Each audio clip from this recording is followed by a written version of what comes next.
सिंधू जलवाटप करार स्थगित करणं म्हणजे बकरा हलाल करण्यासारखं आहे। म्हणजे हलाल करताना कसं बकऱ्याच्या मानेची शीर कापली जाते आणि त्याच्यानंतर त्या शिरेतून हळूहळू रक्त वाहून जातं, एक एक थेंब वाहून जातो आणि बकरा हळूहळू गतप्राण होतो। पाकिस्तानची परिस्थिती सिंधू जलवाटप करार स्थगित केल्यानंतर तशीच होणार आहे हे पाकिस्तानच्या राज्यकर्त्यांना माहिती होतं आणि आपल्याकडे भारताच्या तज्ज्ञांना। पंतप्रधान नरेंद्र मोदी यांनी सिंधू जलवाटप कराराला स्थगिती दिल्यानंतर हे पाऊल किती मोठं आहे हे उघड झालं काही तज्ज्ञांच्या मुलाखतीवरून। नितीन गोखले हे नामांकित संरक्षण विश्लेषक आहेत।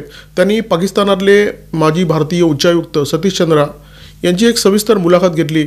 हा सगळा करार जेव्हा प्रत्यक्षात येत होता तेव्हा सतीश चंद्रा पाकिस्तानमध्ये भारताचे उच्चायुक्त होते। त्यांनी म्हटलं की मोदींची ही जी खेळी आहे तो मास्टर स्ट्रोक ठरणार आहे, कारण सिंधूच्या पाण्यावर पाकिस्तान इतका अवलंबून आहे की हा करार रद्द करणं हे भारताच्या हाती असलेलं ब्रह्मास्त्र ठरणार आहे।